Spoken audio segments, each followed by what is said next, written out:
마침내 확신행성으로 도착한 순간, 그물 침대에 누워 느긋하게 눈을 감는다. 내 몸에 내려앉은 햇살이 따뜻하다. 예전에는 이런 여유를 즐기지 못했다. 최근에야 나는 삶을 느긋하게 대하는 법을 배웠다. 모든 것은 그 확신행성 주민의 인터뷰 기사에서 시작됐다.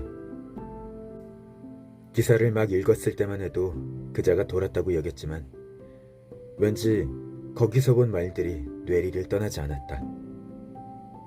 결국 인터넷에 접속해 여기 얽힌 무언가가 있지 않을까 싶어 검색어를 입력했다. 정말 깜짝 놀랄 만큼 많은 정보가 올라와 있었다. 하나씩 살펴보다가 확신행성 주민을 위한 커뮤니티를 발견하고 들어가 보았다. 복면이라는 대화명을 사용해서 로그인했다. 커뮤니티에는 확신행성 사람들이 대부분이었지만 나처럼 불안행성 사람들도 간간히 눈에 띄었다. 그중 일부는 나처럼 신문기사를 보고 찾아왔다고 했다. 익명을 쓰는 공간이었으므로 용기를 내어 몇 가지 질문을 솔직하게 올렸다. 내가 올린 첫 번째 질문은 자기 약점을 받아들이고 인정한 사람이 정말 있느냐였다. 무려 100개가 넘는 답글이 달렸다. 답글을 단 이들 중에서는 우리 행성에서 확신행성으로 이주한 사람들도 있었다. 나중에 그중 한 여성과 꾸준히 대화를 나누게 되었다. 그녀는 확신행성으로의 이주가 자신의 오랜 꿈이었다고 밝혔다. 청소년기에 처음으로 확신행성에 대해 들었는데 어떻게 하면 거기로 갈 수 있는지 철저하게 조사하고 알아냈다고 했다.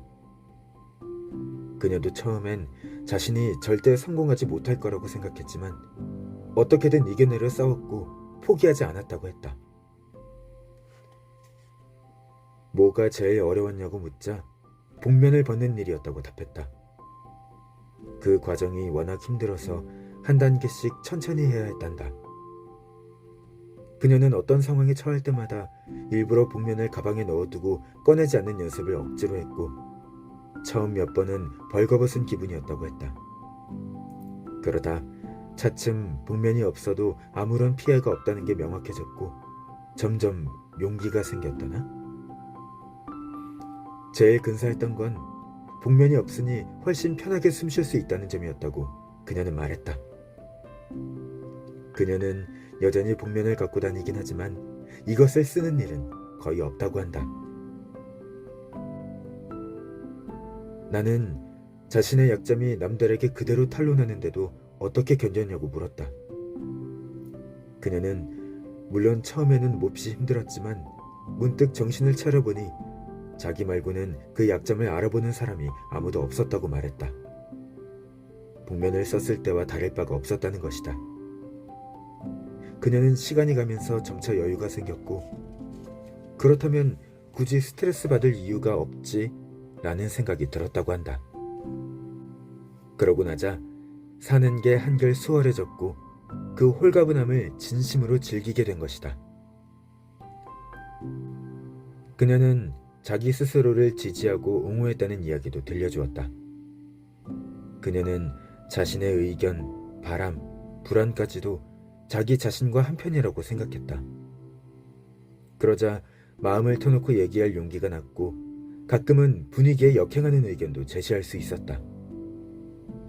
물론 그 과정에서 이따금 어렵고 힘든 경험도 했다. 예전에는 자신을 피해자, 희생양으로 인식했지만 지금은 자기 책임을 마땅히 짊어지는 법을 배웠다.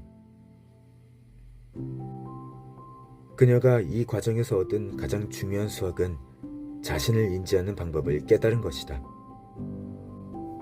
전에는 남들이 자신을 어떻게 보는가에 대해서만 신경 쓰고 연연했다.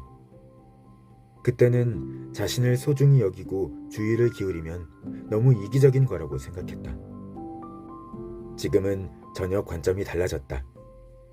자신을 중요하게 여기고 가치를 높이 살수록 남들 앞에서 주눅들지 않게 되고 그로써 다른 이들을 아끼고 배려해 줄 수 있다는 걸 알게 되었다.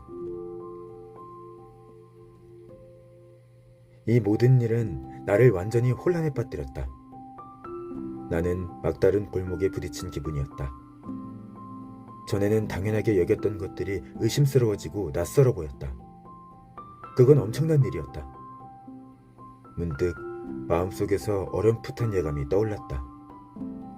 어쩌면 이게 다 내 머릿속에서만 존재하는 게 아닐까? 강자니 독자니 하는 것들이 죄다 환상인 건 아닐까? 나는 조심스럽게 내가 사는 불안행성의 몇몇 사람들과 솔직하게 얘기를 나누고 질문도 던져보기 시작했다. 의외로 나 같은 사람이 무척 많았다. 대부분 각자 자기 회의와 이런저런 불안을 아는 채 살고 있었다. 우선 나 혼자 외롭게 고군분투하고 있지 않다는 사실을 안 것만으로도 크게 위안이 됐다. 그런데 정말 이상했다. 내가 용기를 내면 낼수록 그렇게 많던 강자들이 점점 보이지 않았다. 날이 갈수록 강자들은 모습을 감췄다. 혹시 내가 사람들을 쳐다보는 시각이 달라진 건 아닐까? 좀 더 시간이 지나면 알게 되겠지. 지금은 일단 아내와 아이들과 같이 아이스크림을 먹으러 외출할 작정이다. 어쨌거나 오늘은 일요일이니까.